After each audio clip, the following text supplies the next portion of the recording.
ಆತ್ಮದ ಅಂತಿಮ ಆಟ ಸಂಚಿಕೆ 10. ಕತ್ತಲೆಯಿಂದ ತುಂಬಿದ ಹಳೆಯ ಶೆಡ್, ಮಳೆ ಸುರಿಯುವ ಸತ್ತಿನ ನಡುವೆ ವಾರ್ಡ್ ಬಾಯ್ನ ಭೀತಿಯ ಚೀರಾಟ ಗೋಡೆಗಳಿಗೆ ಬಡಿದು ಪ್ರತಿಧ್ವನಿಸುತ್ತಿದೆ. ರೂಪಾಳ ಆತ್ಮ ಅವನ ಮುಂದೆ ನಿಂತಿದೆ. ಅವಳ ಕಣ್ಣುಗಳಲ್ಲಿ ಕೇವಲ ಕೆಂಪು ಸೇಡಿನ ಜ್ವಾಲೆ. ವಾರ್ಡ್ ಬಾಯ್ನ ಕಾಲುಗಳು ನಡುಗುತ್ತಿವೆ. ಅವನು ಕಿರಿಚಲು ಪ್ರಯತ್ನಿಸಿದರೂ ಧ್ವನಿ ಗಂಟಲಲ್ಲೇ ಸಿಲುಕಿಕೊಂಡಿದೆ. ರೂಪಾಳ ಆತ್ಮ ಅವನ ಹತ್ತಿರ ಬರುತ್ತಿದ್ದಂತೆ ಸುತ್ತಲಿನ ಗಾಳಿ ಮಂಜಿನಂತೆ ತಣ್ಣಗಾಯಿತು. ಕ್ಷಮಿಸಿಬಿಡಿ ರೂಪಾ ಮೇಡಮ್, ಅರಿಯದೆ ಮಾಡಿದ ತಪ್ಪಿದು ಎಂದು ಅವನು ಕೈ ಮುಗಿದು ಬೇಡಿಕೊಂಡಾಗ ರೂಪಾಳ ಗಾಢವಾದ ನೆರಳು ಅವನ ಮೇಲೆ ಆವರಿಸಿತು. ಅವಳ ಅಟ್ಟಹಾಸದ ನಗು ಇಡೀ ಶೆಡ್ ಅನ್ನು ನಡುಗಿಸಿತು. ನಿನಗೆ ಸಿಗುವ ಏಕೈಕ ಕ್ಷಮೆ ಎಂದರೆ ಈ ಸಾವು ಮಾತ್ರ ಎಂಬ ಅವಳ ಧ್ವನಿ ಮನುಷ್ಯನದಲ್ಲ, ಅದು ನರಕದ ಆಳದಿಂದ ಬಂದಂತೆ ಕೇಳಿಸಿತು. ರೂಪ ತನ್ನ ಅಗೋಚರ ಕೈಗಳಿಂದ ಅವನ ಕುತ್ತಿಗೆಯನ್ನು ಹಿಡಿದು ಗಾಳಿಯಲ್ಲಿ ಎತ್ತಿದಳು. ಅವನ ಮುಖ ಕ್ರಮೇಣ ನೀಲಿ ಬಣ್ಣಕ್ಕೆ ತಿರುಗಿತು. ಅವಳು ಅವನ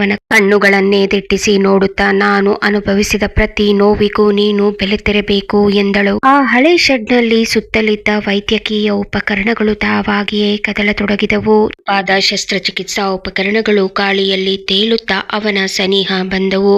ರೂಪಾಳ ಶಕ್ತಿಯಿಂದ ಉಪಕರಣಗಳು ಅವನ ಚರ್ಮವನ್ನು ಸೀಳಲು ಪ್ರಾರಂಭಿಸಿದವು. ಅವನು ನೋವಿನಿಂದ ನರಕಯಾತನೆ ಅನುಭವಿಸುತ್ತಿದ್ದರೂ ಅವಳು ಅವನನ್ನು ಸಾಯಲು ಬಿಡಲಿಲ್ಲ. ಬದಲಿಗೆ ಪ್ರತಿ ಕ್ಷಣದ ನೋವನ್ನು ಅವನು ಅನುಭವಿಸುವಂತೆ ಮಾಡಿದಳು. ಕೊನೆಗೆ ಅವಳು ಅವನ ಆತ್ಮವನ್ನು ದೇಹದಿಂದ ಬೇರ್ಪಡಿಸುವಂತೆ ಬಲವಾಗಿ ಎಳೆದಳು. ಅವನ ಕೊನೆಯ ಚೀರಾಟ ಕಿಟಕಿಯ ಗಾಜನ್ನು ಒಡೆದು ಹಾಕಿತು. ಕಿಟಕಿಯ ಹೊರಗೆ ಮಿಂಚು ಹೊಡೆದಾಗ ವಾರ್ಡ್ ಬಾಯ್ನ ಶವ ಹಗ್ಗದಲ್ಲಿ ನೇತಾಡುತ್ತಿತ್ತು. ಆದರೆ ಅವನ ಆತ್ಮ ರೂಪಾಳ ನೆರಳಿನೊಂದಿಗೆ ನರಕದ ಕತ್ತಲೆಯೊಳಗೆ ಮರೆಯಾಗುತ್ತಿತ್ತು. ಸೇಡು ತೀರಿತು, ಆದರೆ ಆ ವಾರ್ಡ್ ನಲ್ಲಿ ಅತೃಪ್ತ ಆತ್ಮದ ಭೀತಿ ಮಾತ್ರ ಎಂದೆಂದಿಗೂ ಉಳಿದು ಹೋಯಿತು. ಸುಮಾರು 10 ಗಂಟೆಯ ಹೊತ್ತಿಗೆ ದೀಪಾ ಪಾಳು ಬಿದ್ದ ಶೆಡ್ ಬಳಿ ಬರುತ್ತಾಳೆ. ಅವಳ ಹಿಂದೆ ಇನ್ಸ್ಪೆಕ್ಟರ್ ಸಿದ್ದಪ್ಪ ಅವಳನ್ನು ಹಿಂಬಾಲಿಸಿ ಬಂದು ಅಲ್ಲಿಯೇ ಅಡಗಿಕೊಳ್ಳುತ್ತಾರೆ. ಪಾಳು ಬಿದ್ದ ಹಳೆಯ ಶೆಡ್ ಸುತ್ತಲೂ ಮಂಜು ಮುಸುಕಿದೆ. ದೀಪ ಕೈಯಲ್ಲಿ ಟಾರ್ಚ್ ಹಿಡಿದು ಭಯದಿಂದಲೇ ಹೆಜ್ಜೆ ಹಾಕುತ್ತಿದ್ದಾಳೆ. ಅವಳ ಹಿಂದೆ ಸ್ವಲ್ಪ ದೂರದಲ್ಲಿ ಇನ್ಸ್ಪೆಕ್ಟರ್ ಸಿದ್ದಪ್ಪ ಮರೆಯಾಗಿ ನಿಂತು ಗಮನಿಸುತ್ತಿದ್ದಾರೆ.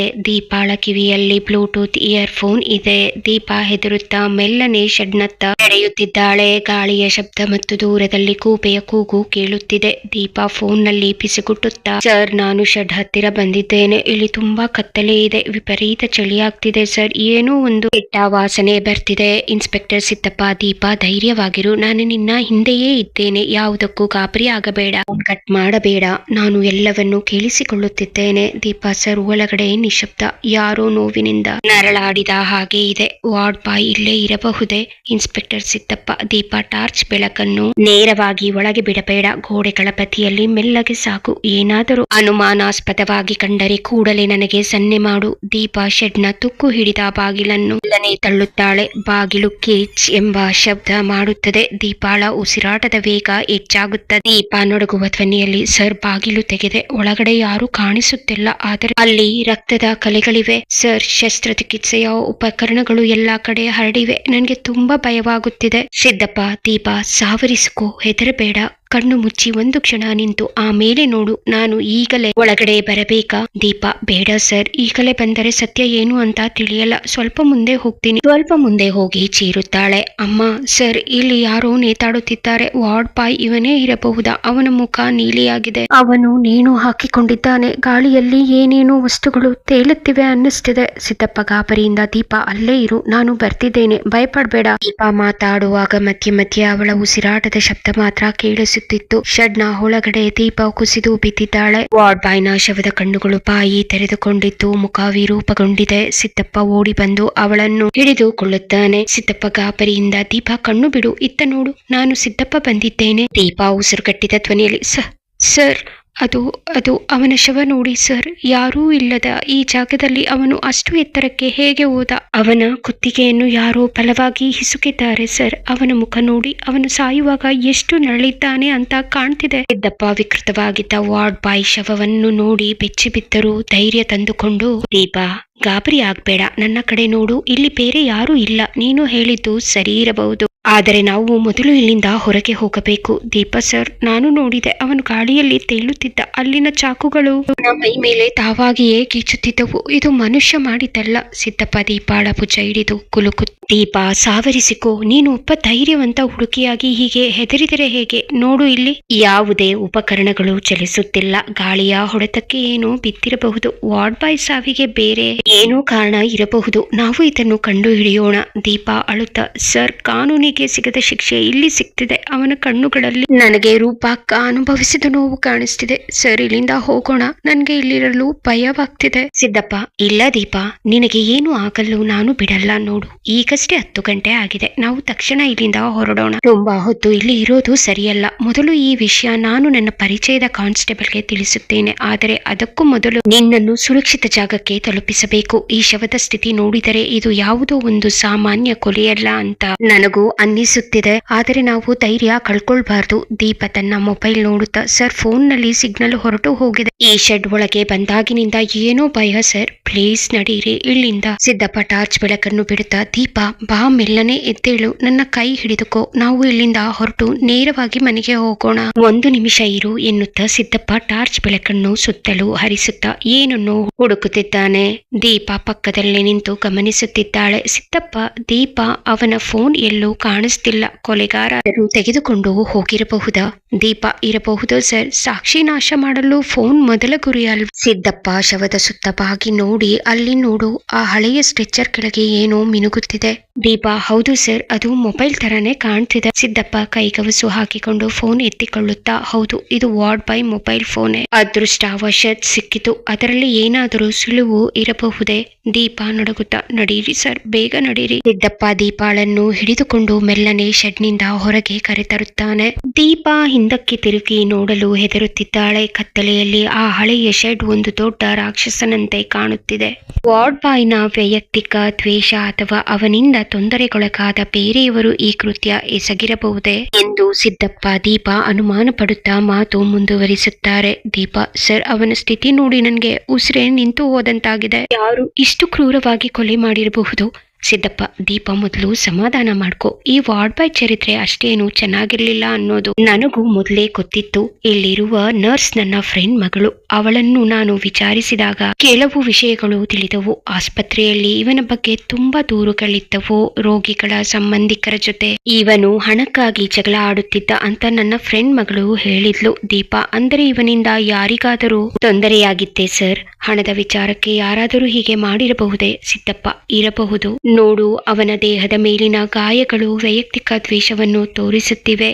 ದೀಪ್, ಆದರೆ ಸರ್, ಅಲ್ಲಿನ ಉಪಕರಣಗಳು ಚೆಲ್ಲಾಪಿಲ್ಲಿಯಾಗಿ ಬಿದ್ದಿರೋದು ನೋಡಿದರೆ ಯಾರೋ ಒಬ್ಬರಿಗಿಂತ ಹೆಚ್ಚು ಜನ ಇದ್ದ ಹಾಗಿದೆ. ಸಿದ್ದಪ್ಪ, ಇವನಿಂದ ಕೆಲಸ ಕಳೆದುಕೊಂಡ ಹಳೆಯ ಸಿಬ್ಬಂದಿಗಳು ಯಾರಾದರೂ ಇದ್ದಾರೆಯೇ ಎಂದು ನಾವು ವಿಚಾರಿಸಬೇಕು. ಮೊನ್ನೆ ತಾನೇ ಒಬ್ಬ ವ್ಯಕ್ತಿ ಇವನಿಗೆ ಆಸ್ಪತ್ರೆಯ ಕಾರಿಡಾರ್ ನಲ್ಲಿ ಬೆದರಿಕೆ ಹಾಕುತ್ತಿದ್ದನ್ನು ನನ್ನ ಫ್ರೆಂಡ್ ಮಗಳು ನೋಡಿದಳಂತೆ. ದೀಪ, ಸರ್, ಯಾಕೋ ಇದು ನಾವು ಅಂದುಕೊಂಡ ಹಾಗೆ ಇಲ್ಲ. ಸಿದ್ದಪ್ಪ, ಹೌದು, ನನ್ಗೂ ಹಾಗೆ ಅನ್ನಿಸ್ತಿದೆ. ಮೊನ್ನೆ ಜಗಳ ಆಡಿದವನು ನಿನ್ನನ್ನು ಬಿಡುವುದಿಲ್ಲ ಎಂದು ಕೂಗಾಡುತ್ತಿದ್ದನಂತೆ. ಭವಿಷ್ಯ ಅವನೇ ವಾರ್ಡ್ ಬಾಯ್. ಇಲ್ಲಿ ಇದ್ದಿದ್ದನ್ನು ನೋಡಿ ಸಂಚು ಮಾಡಿರಬೇಕು. ದೀಪ, ಆದರೆ ಈ ಪಾಳು ಬಿದ್ದ ಶೆಡ್ ನಲ್ಲಿ ಇವನು ಇರ್ತಾನೆ ಅಂತ ಅವನಿಗೆ ಹೇಗೆ ಗೊತ್ತಾಗುತ್ತೆ ಸರ್? ಸಿದ್ದಪ್ಪ, ಗೊತ್ತಾಗ್ತಿಲ್ಲಮ್ಮ.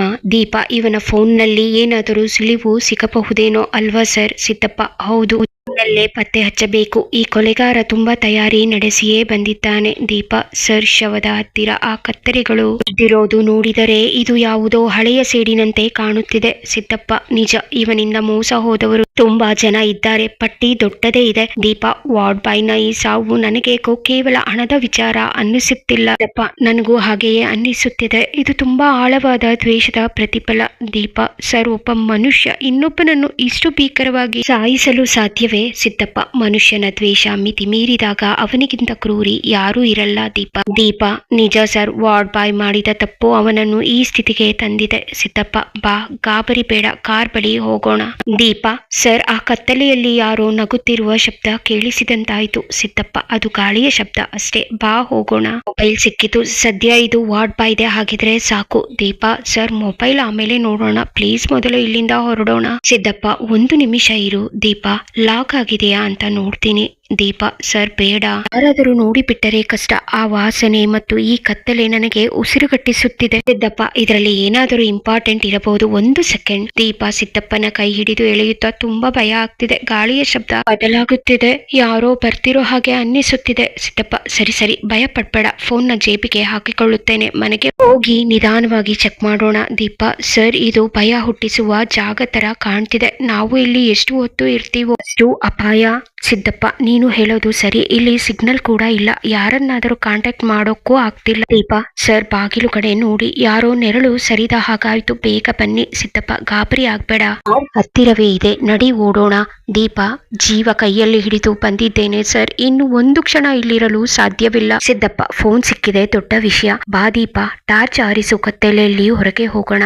ನಡೀರಿ ಸರ್, ಇಲ್ಲಿಂದ ತಪ್ಪಿಸಿಕೊಂಡ್ರೆ ಸಾಕು. ಸಿದ್ದಪ್ಪ ಮೊಬೈಲ್ ಅನ್ನು ಜೇಬಿಗೆ ಹಾಕಿಕೊಂಡು ದೀಪಾಳೊಂದಿಗೆ ವೇಗವಾಗಿ ಶೆಡ್ನಿಂದ ಹೊರಬರುತ್ತಾರೆ. ಅವರ ಹೆಜ್ಜೆಗಳ ಶಬ್ದ ಕತ್ತಲೆಯಲ್ಲಿ ಜೋರಾಗಿ ಕೇಳಿಸುತ್ತಿದೆ. ಇಬ್ಬರು ಬೇಗ ಕಾರ್ ಬಳಿ ಬರುತ್ತಾರೆ. ಸಿದ್ದಪ್ಪನ ಹೆಂಡತಿ ಮೀನಾ ಕಳವಳದಿಂದ ಸೋಫಾದ ಮೇಲೆ ಕುಳಿತು ಕಾಯುತ್ತಿರುತ್ತಾಳೆ. ಗಡಿಯಾರದಲ್ಲಿ ಸಮಯ ರಾತ್ರಿ 11 ದಾಟಿದೆ. ಮೀನಾ ಏನ್ರಿ ಇಷ್ಟೊಂದು ತಡ ಆಯ್ತು, ಫೋನ್ ಮಾಡಿದ್ರೂ ಸಿಗ್ತಿಲ್ಲ, ಎಷ್ಟು ಭಯ ಆಯ್ತು ಗೊತ್ತಾ. ಸಿದ್ದಪ್ಪ ಅದು ಫೋನ್ ಸಿಗ್ನಲ್ ಇರಲಿಲ್ಲ ಮೀನಾ, ಒಂದು ಸಣ್ಣ ಕೇಸ್ ಕೆಲಸ ಇತ್ತು, ಅದಕ್ಕೆ ತಡವಾಯ್ತು. ಮೀನಾ ಕೇಸ್ ಕೆಲಸಕ್ಕೆ ಹೋದವರು ಈಗ ಯಾಕೆ ಆಗಿದ್ದೀರಾ? ನಿಮ್ಮ ಶರ್ಟ್ ಮೇಲೆಲ್ಲ ಧೂಳು ಮಣ್ಣು, ಏನಾಯ್ತು? ಸಿದ್ದಪ್ಪ ಏನೂ ಇಲ್ಲ ಮೀನಾ, ಹೈವೇ ಹತ್ತಿರ ಒಂದು ಆಕ್ಸಿಡೆಂಟ್ ಆಗಿತ್ತು, ಟ್ರಾಫಿಕ್ ಜಾಮ್ ಕ್ಲಿಯರ್ ಮಾಡೋಕೆ ಹೋಗಿದ್ದೆ ಅಷ್ಟೇ. ಮೀನಾ ಟ್ರಾಫಿಕ್ ಕ್ಲಿಯರ್ ಮಾಡೋಕೆ ಇನ್ಸ್ಪೆಕ್ಟರ್ ಹೋಗಬೇಕಾ, ಕಾನ್ಸ್ಟೇಬಲ್ ಇರಲಿಲ್ವಾ? ಮುಖ ಯಾಕೆ ಇಷ್ಟು ಬಿಳಿಗೇರಿದೆ? ಸಿದ್ದಪ್ಪ ಸುಧಾರಿಸಿಕೊಳ್ಳುತ್ತಾ ಏನೂ ಇಲ್ಲ ಅಂದೆ ಅಲ್ವಾ, ರಾತ್ರಿ ಹೊತ್ತು ಸ್ವಲ್ಪ ಚಳಿ ಇತ್ತು, ಅದಕ್ಕೆ ಆಗಿದೆ ಅನ್ಸುತ್ತೆ. ನಿನಗೆ ಸುಮ್ಮನೆ ಅನುಮಾನ. ಮೀನಾ ದೀಪ ಎಲ್ಲಿ? ಅವಳು ಫೋನ್ ಮಾಡಿದಾಗ ನೀವಿಬ್ಬರು ಒಟ್ಟಿಗೆ ಇರೋ ಹಾಗೆ ಅನ್ನಿಸ್ತು. ಅಷ್ಟರಲ್ಲಿ ದೀಪ ಮನೆಯೊಳಗೆ ಬರುತ್ತಾಳೆ. ಮೀನಾ ಬಾಮ್ಮ ದೀಪ, ಇದೇನಿದು ಇಷ್ಟು ತಡವಾಗಿ ಬಂದಿದ್ದೀರಾ, ಏನಾಯ್ತು? ನಿನ್ನ ಮುಖ ಕೂಡ ಯಾಕೆ ಹೀಗಾಗಿದೆ? ಸಿದ್ದಪ್ಪ ಏನೂ ಇಲ್ಲ ಮೀನಾ, ಸುಮ್ಮನೆ ಗಾಬರಿ ಮಾಡಬೇಡ, ದೀಪಾಗೆ ಸ್ವಲ್ಪ ಹುಷಾರಿಲ್ಲ, ಇದ್ದಕ್ಕಿದ್ದ ಹಾಗೆ ಚಳಿ ಜ್ವರ, ಹಾಸ್ಪಿಟಲ್ಗೆ ತೋರಿಸಿ ಕರೆದುಕೊಂಡು ಬಂದೆ. ಮೀನಾ ಹುಷಾರಿಲ್ವಾ? ದೀಪ ಏನಾಗ್ತಿದೆ? ಕೈಯೆಲ್ಲ ತಣ್ಣಗಾಗಿದೆ ಅಲ್ವಾ? ದೀಪ ತಡಬಡಾಯಿಸುತ್ತ ಅದು ಮೀನಾ ಮೇಡಮ್. ಸಿದ್ದಪ್ಪ ದೀಪಾಳ ಮಾತನ್ನು ತಡೆದು, ಅದು ಅವಳು ದಾರಿಯಲ್ಲಿ ಬರುವಾಗ ಆಕ್ಸಿಡೆಂಟ್ ಆಗಿತ್ತು ಅನ್ನಲ್ಲ, ಅದನ್ನ ಇವಳು ನೋಡಿದ್ಲಲ್ಲ, ಅದಕ್ಕೆ ಸ್ವಲ್ಪ ಶಾಕ್ ಆಗಿದೆ ಅಷ್ಟೇ. ಮೀನಾ ಅಯ್ಯೋ ಪಾಪ, ಆಕ್ಸಿಡೆಂಟ್ ಅಂದ್ರೆ ಯಾರಿಗೆ ಆಗಿತ್ತು? ರಕ್ತ ಏನಾದ್ರೂ ನೋಡಿದ್ಯಾ ದೀಪ? ದೀಪ ಸಿದ್ದಪ್ಪನ ಕಡೆ ನೋಡಿ ಹೌದು ಮೇಡಮ್, ತುಂಬಾ ಭಯ ಆಯ್ತು. ಸಿದ್ದಪ್ಪ ಅವಳಿಗೆ ಮೊದಲು ಸ್ವಲ್ಪ ನೀರು ಕೊಡು, ಆಮೇಲೆ ನಿನ್ನ ಪ್ರಶ್ನೆ ಶುರು ಮಾಡು. ಮೀನಾ ನೀರು ತಂದು ಕೊಡುತ್ತಾ ತಗೋ ದೀಪ ಕುಡಿ. ನೀವ್ಯಾಕೆ ಇಷ್ಟು ಬೇರುತ್ತಿದ್ದೀರಾ?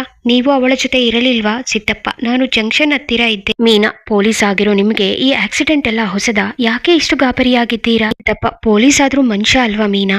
ದೀಪ ನಮ್ಮ ಮಗಳು ಇದ್ದ ಹಾಗೆ, ಅವಳು ಹೆದರಿದ್ದನ್ನು ನೋಡಿ ನನಗೂ ಸ್ವಲ್ಪ ಟೆನ್ಷನ್ ಆಯ್ತು. ಮೀನಾ ದೀಪ ನಿನ್ನ ಬಟ್ಟೆ ತುಂಬಾ ಧೂಳಾಗಿದೆ, ಏನಾದರೂ ಬಿದ್ದು ಬಿಟ್ಟಿದ್ದ? ಸಿದ್ದಪ್ಪ ಅದು ಗಾಬರಿಯಲ್ಲಿ ಓಡುವಾಗ ಕಾಲು ಜಾರಿ ಬಿದ್ದಿದ್ದಾಳೆ ಅನ್ಸುತ್ತೆ, ನೀನು ಅವಳನ್ನು ಒಳಗೆ ಕರೆದುಕೊಂಡು ಹೋಗಿ ಬಟ್ಟೆ ಚೇಂಜ್ ಮಾಡಿಸು ಮೀನಾ. ಮೀನಾ ಸರಿ ಬಾ ದೀಪ. ಅಂದ ಹಾಗೆ ರೀ, ನಿಮ್ಮ ಜೋಬಿನಲ್ಲಿರೋ ಆ ಫೋನ್ ಬಜಾಯಿಸ್ತಿದೆ, ಯಾರದ್ದದು? ಸಿದ್ದಪ್ಪ ತಕ್ಷಣ ಜೇಬು ಮುಚ್ಚುತ್ತಾ, ಅದು ಆ ಆಕ್ಸಿಡೆಂಟ್ ಜಾಗದಲ್ಲಿ ಸಿಕ್ಕಿದ್ದು, ಯಾರದ್ದು ಅಂತ ಸ್ಟೇಷನ್ ನಲ್ಲಿ ಚೆಕ್ ಮಾಡ್ಬೇಕು. ಮೀನಾ ಏನೋ ವಿಷಯ ಇದೆ ಅಂತ ನನ್ಗನ್ನಿಸ್ತಿದೆ. ಸರಿ ದೀಪ, ಹುಷಾರಿಲ್ಲ ಅಂತಿದ್ಯಾ, ನಿನ್ಗೆ ರೆಸ್ಟ್ ಬೇಕು, ಬಾ ನೀನು ರೆಸ್ಟ್ ಮಾಡು.